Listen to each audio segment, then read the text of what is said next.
Hello, world. Welcome to WFHR's Rapids Report, proudly brought to you by Crockett Septic on this September 18th, 2025. Have your host, James, here. We're joined by our great friend, Jen McNally, natural resource groundwater educator with UW-Madison Extension, Wood County. Jen, always good hanging out with you. You know how much I enjoy not only hanging out with you, but learning with you, and I know the audience does too. Thanks, James. You don't really do like average topics. You don't really do things where we're going to go into something that I think people have heard before or anything. You're picking a topic today that I think is very universal. Yeah. But just doing a quick read of this, I think you got a lot of stuff in here that is common knowledge. Oh, good. I'm glad. Yeah, we wanted to, time of the year, I always try and think about what information people might need or might want to know. And so that's how we settled on today's topic, which is fall well maintenance and plumbing. Yeah.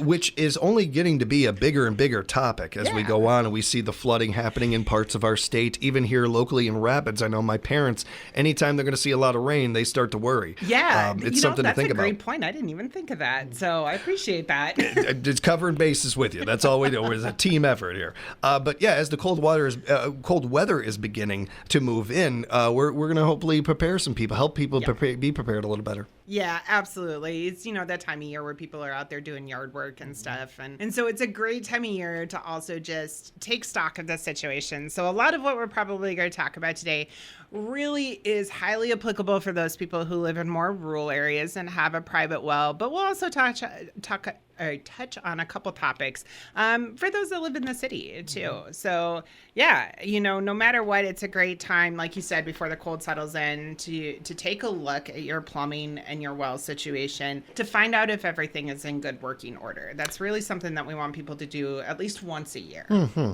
And this is a perfect time to do that. And Jen, are there like tips for fall plumbing that you have maybe? Yeah. So the big one is if people have a private well, really one thing that we want folks to do is to really take a close look at their well cap. So most people who have a private well will have a pipe anywhere from 2 to 3 feet, typically, that's sticking out above the ground.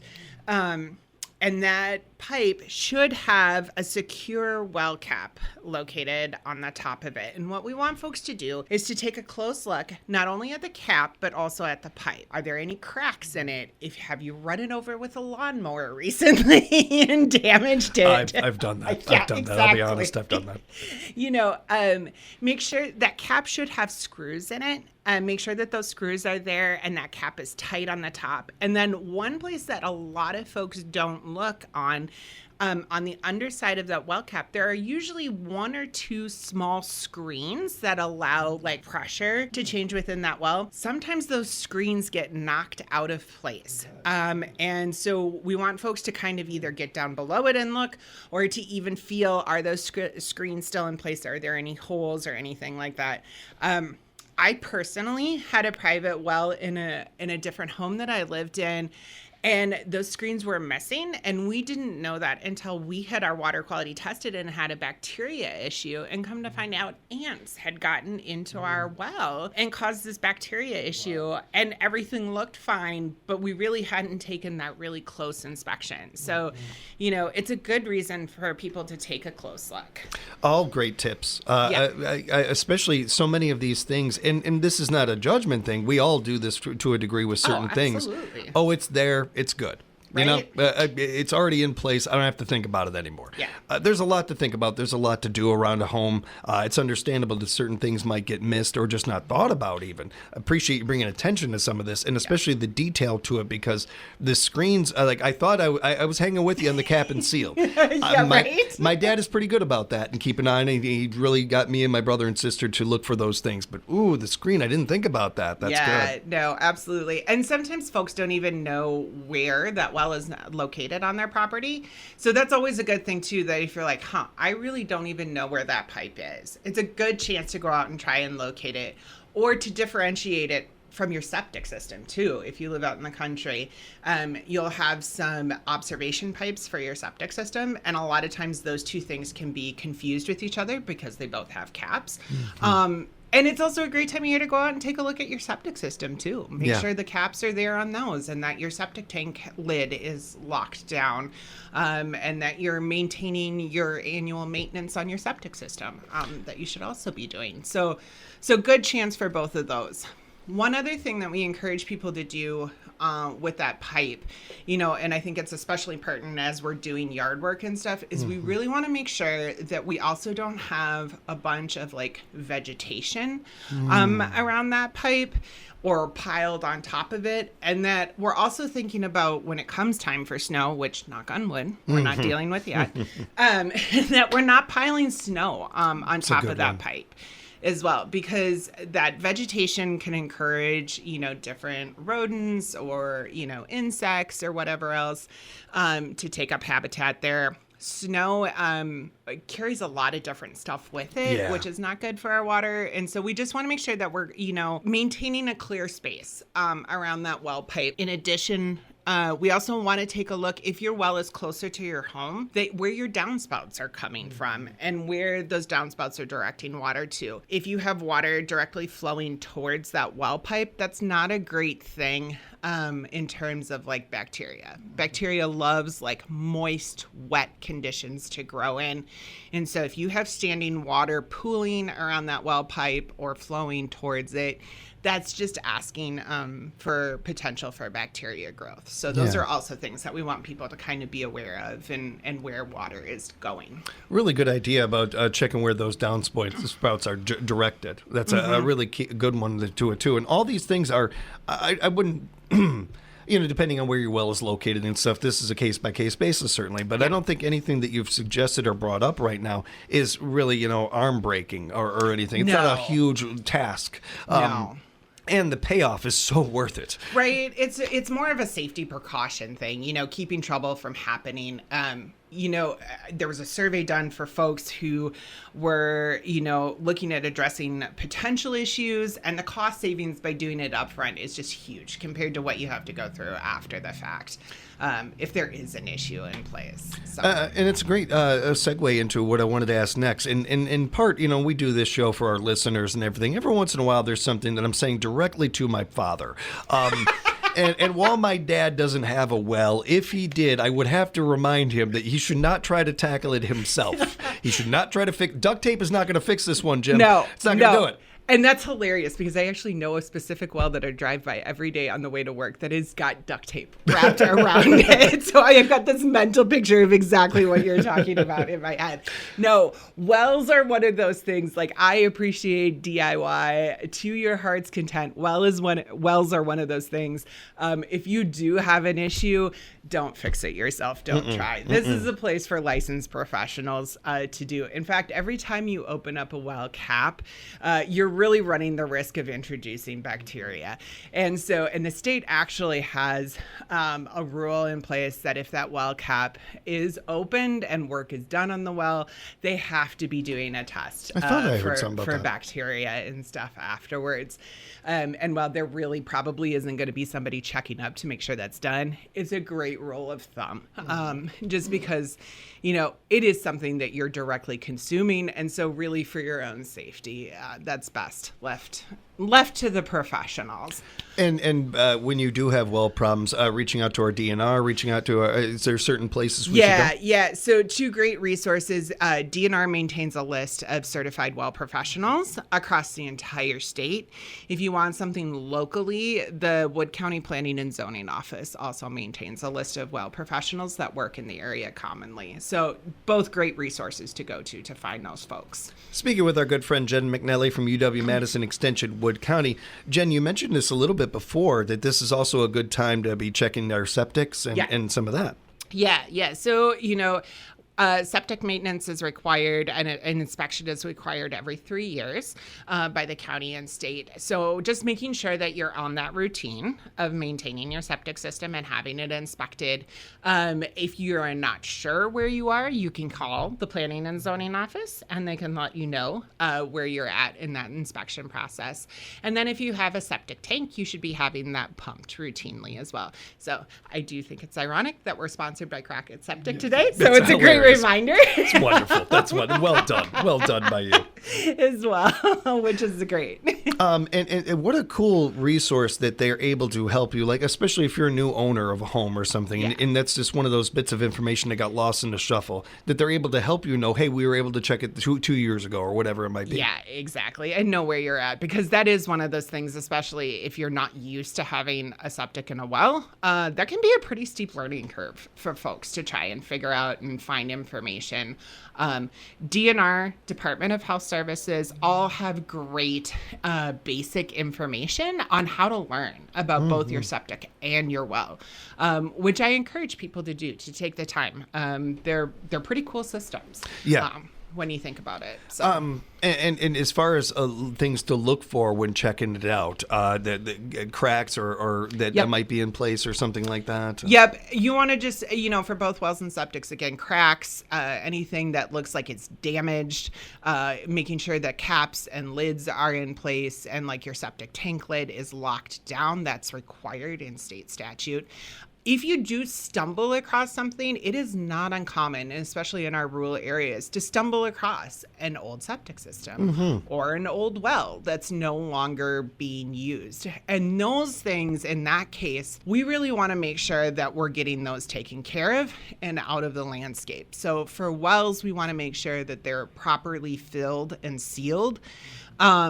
Wells are like an unused well without a well cap.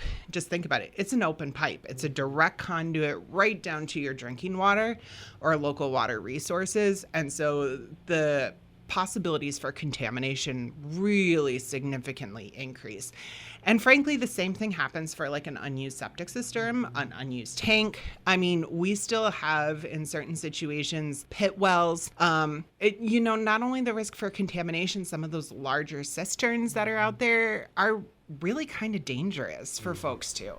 And so that same list of certified well professionals are going to have folks that can fill and seal those wells as well. And the cool thing, when it comes to like filling and sealing wells, the County Land Conservation Department actually occasionally, depending on the budget, has money to cost share that because it's considered a best management practice. So if it's something you stumble across on your property and like, look, I really want to get this taken care of, definitely reach out to the Wood County Land and Water Conservation Department. Or if you're in a different county listening, reach out to your own land conservation department, because there may be funds available to help pay for that. Which is really cool. It's awesome that they're doing it. Very smart that they're doing that. It's really cool to hear. And something that always good to remind people about, especially, I don't know that that's common knowledge either. Another one of those bits of information I was talking about. Are there signs or indications of an unused well that we should keep an eye out for? Yeah, absolutely. So for, obvious one, pipe sticking out of the ground that you don't know what the heck they go to. That's usually a good one, right? On old farms, a lot of times the old windmills that you see, those are usually connected to a well of some sort, because those windmills were used to help pump the water out of the ground. Yeah. So that's usually a good telltale sign. Just between you and I just learned that. See, I did not know that. Go, oh my right? gosh, that's so awesome. Now you're going to be driving around all over the place and be like, hey, I bet I know what that's for, right? Old buildings, houses, they typically have a well associated with them. So if it's an abandoned, building of some sort on your property, definitely check it out. Depressions in the ground. And then if you stumble across like a concrete tank or vault or pit, sometimes they have like lumber or metal that's been dragged over the top of them. Or even what I've seen too in certain cases is almost like a depression or a sinkhole, and people can't figure out why the land is like subsiding or sinking there. We don't naturally really have sinkholes in this area. So if that's occurring, there's usually a sign that there's something underground buried there. Great example of this is in Portage County, right by the county building. Their parking lot actually had a sinkhole. Wow. Come to find out, there was old underground tanks there that nobody knew existed. That's wild. Yeah.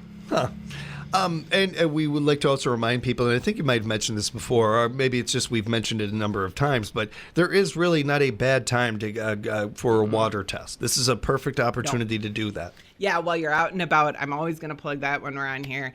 At least annually, if you have a private well, have it tested for bacteria and nitrate. Those are the two biggies. But the more you test for it, always the better. So. As we are gearing up for this colder weather, there are certain things that we want to do for our pumps and pipes to help them do their job and everything. So Yeah. winterizing them is another part of this. Yeah, if you have piping that's exposed, especially in like an older hand pump, sometimes we'll see that that might be used for outdoor watering or watering livestock or animals. Those are susceptible. Water is very powerful when it freezes. So we want to make sure that any exposed pipes or plumbing or pumps are being properly winterized, emptying the water out of those the best that you can, wrapping them up in some type of cover or pipe insulation. Always really good to keep those. If you have outdoor hoses, disconnecting those is good, and draining them to make sure that when that water freezes, because it will at some point, it doesn't expand and cause damage at the same time. I've never lived anywhere, Jen, where there was a sprinkler system. And so I'm curious about that one. What about something like that? I don't think that that's one of those ones we think of very often. Yeah, no, unless you're really used to having a sprinkler system, that's the same type of thing in those pumps and plumbing as well. At the end of the year, or towards the end of the year, those should be really disconnected from the water source, and then either drained using gravity, or they should be blown out using an air compressor. This is one of those things that if you're familiar with a sprinkler system, you can probably do yourself. If you're not, I would also encourage contacting a professional, because you can cause some damage. And you don't want to do that to your sprinkler system. Yeah. Good reminder to make sure to get all the zones of your sprinkler system. So if your sprinkler system is set to go off in different zones, make sure you're getting each one as well. And that's going to pay off in the long run and, increase the longevity of your system. So another thing that does with that, and again, something that you kind of touched on there, is locating your shutoff valve and making sure to shut that puppy down. Yeah, always good to know. This one really isn't critical for necessarily winterizing, but it's always good because that where your water shutoff valve is, because otherwise it's going to come time for that emergency, and then you're going to be trying to locate it, and that's never the time you want to try and find those type of things. So that's always good just to know in the back of your mind. And if you're out there doing all this other stuff, you might as well. Hopefully it's not something that you ever need to know in an urgent moment, but boy, it's great information to have when you do. Right, exactly. And it's usually in those critical times, or the aftermath, after, you have a pipe freezing situation, and when things start to thaw, that's not the time that you're generally thinking about locating it. So always good to know. Water is awesome. Water is amazing. We are made up of water. Our planet is made up of water. And I think because of some of those things, we don't always think about it being dangerous and the dangers of it. I've actually talked a lot about this with a lot of our members of the Y, and encouraging their parents to get young kids swimming lessons and those things. It's very similar to me, the topics. We love water. It's great. I'm a Pisces. Of course I love water. Nice. But, it's one of those things to keep in mind with this stuff, because the damage water can do is unlike few things. Right. Doing these things, going through this, is going to make you a better winner. Give you a much better winner. Yeah, exactly. And so the other one that we want folks to do if you're out there walking around is also just to take a look at your foundations, see if there's wet or standing water, because of course when it gets colder and that freezes, that's going to cause issues for you. If you can remedy that while it's still warm out, that's a much more pleasant experience for folks. If you've got those downspouts, directing them away from your house will save you a lot of heartache somewhere down the road. So, checking both interior and exterior is really helpful in those cases as well. Jen, we've covered a lot today, and we always encourage our listeners out there that if they have follow-up questions or just want to know more about some of these things, if they could reach out to you, how can they do that? Yeah, for sure. So if they're interested in contacting me, I am a great resource for all sorts of different information. And if I don't know it, I can find the person who does. So they can Google me and find my email online on our website for Wood County UW Extension, or they're always more than welcome to just give our office a jingle. And that number is 715-421-8440. Always appreciate the time, Jen. Thank you.